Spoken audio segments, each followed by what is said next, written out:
Hi everybody. Okay, I'm gonna say a little something before I start talking about the movie.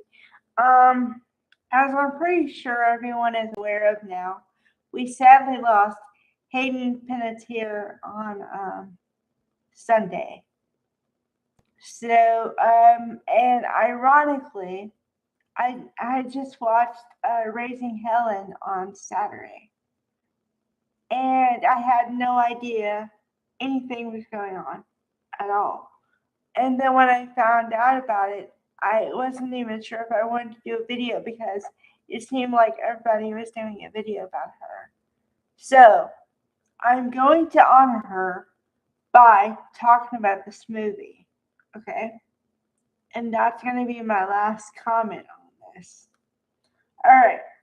So it's a Saturday and I'm looking for something to watch. And I'm also looking for something that I hadn't seen either all of it or in a long time. Because as you probably know by now, I've watched a lot of movies in my lifetime. A lot. So it's very hard to find something that I hadn't seen before. Okay, but Raising Helen falls into the category because I've only seen bits and pieces of it, not the whole movie altogether. Okay, so this movie was made in 2004, like it says in the description or in the title, and it's directed by Gary Marshall. Now, I happen to like a lot of Gary Marshall movies because I think, in my opinion, he was the king of directors and also the king of rom-coms. And that stands for romantic comedy.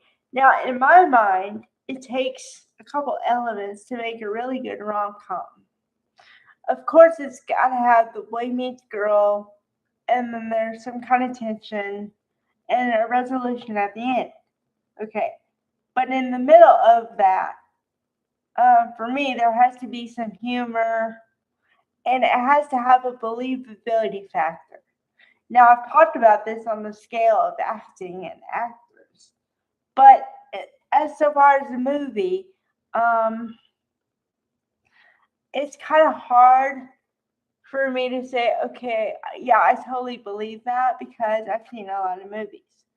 But when I can say, oh, I can relate to that, okay, that could happen, then that's when you're a winner. Okay, so from the beginning, this movie had me laughing a lot. So that's key number one. Key number two is the actors and actresses were all great, all held up their own. And number three, I wanted her, the main character, to succeed. So it was like a win, win, win, win, all over the place. Okay, now everybody should know that Kate Hudson is a well established actress, and she has been for a long time now. Her first film was Almost Famous, directed by the great Cameron Crowe. Um, so this is 2004. So this is probably her, well, it depends on how many movies she does a year, but probably fifth or 10th or something. I don't know. Okay. So then the supporting is Joan Cusack. And of course, Hayden Panettiere plays the young teen girl. But then the Breslin siblings play her siblings, being Abigail and Spencer or Spence Breslin. Okay. Now, the thing you got to know about this movie to begin with is Helen is a cool aunt. She's like an adult, but she doesn't have any kids, and she has a cool job. Okay? So when she goes to her sister's birthday party, she comes in and everybody wants to know what Helen is doing.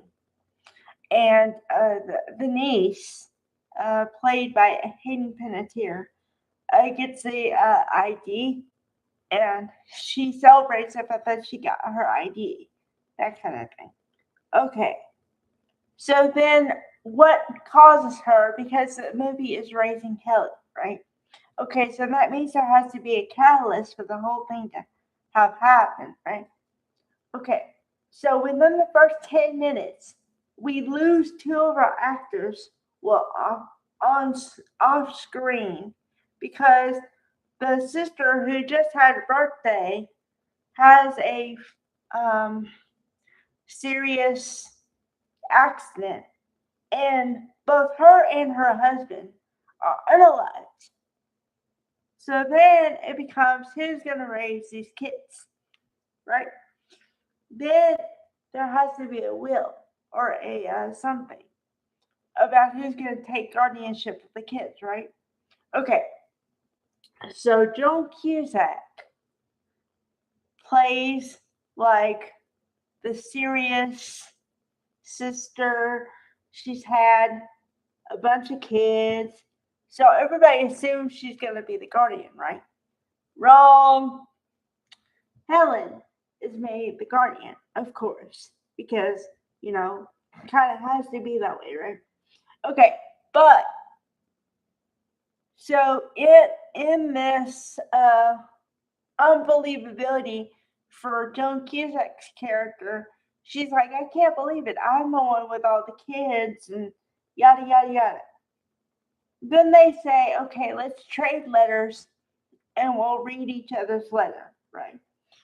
So then she gets pissed off because the letter that her sister wrote to Helen is all song lyrics. And she's like, it's not a letter. That's not a letter. Okay. The reason why the sister picked Helen instead of the other one is because she felt like she was more like her in personality. So that's why she chose her to raise the three kids. Okay. So at first, Helen doesn't know what to do. She's like, oh my God. She has to change her job. She's a very famous, under a fashion designer played by the wonderful, fabulous Helen Mirren. And she's just going to have a model discover Tinka, who is unknown at this point. But she gets her seen by a bunch of people. So now she's a hot commodity, Okay. So her job is gonna go right until she has to raise kids. And another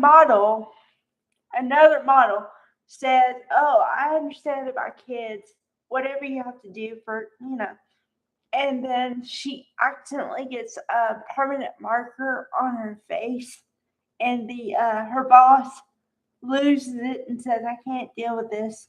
You have to go. Okay.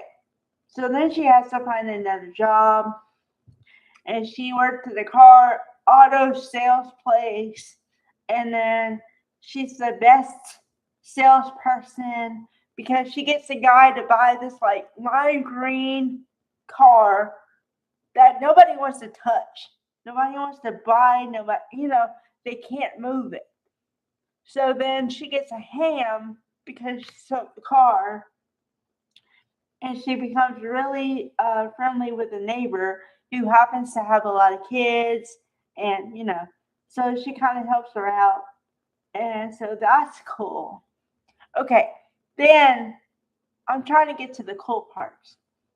Okay, so then we have to have her find somebody, like a man, okay, for the romantic comedy part, because romantic, what's the point, right?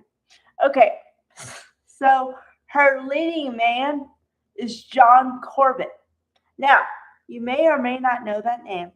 You should, but just in case you don't, he became very familiar when he was on Sex and the City, which was and is a very famous sitcom drama with Sarah Jessica Parker, Cynthia Nixon, Kristen Davis, and Kim Cattrall.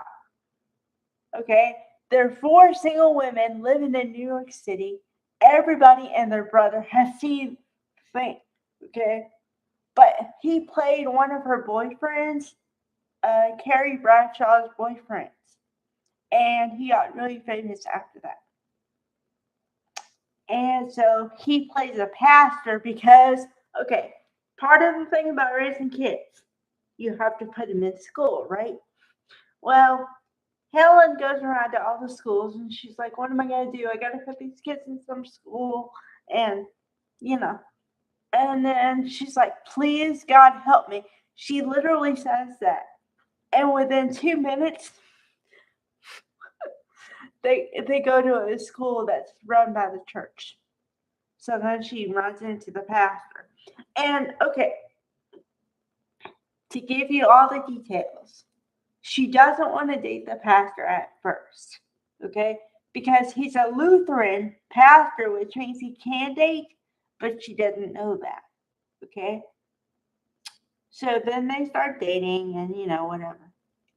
And then to finish the loop, the model becomes really famous, like the It Girl, and wants Helen as her agent. So the woman, Helen Mirren, has to hire her back.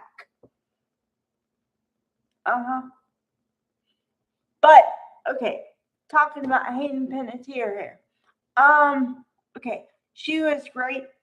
I can see why she was a wonderful actress because even at 14 or 15, whatever she was at that time, she was really great.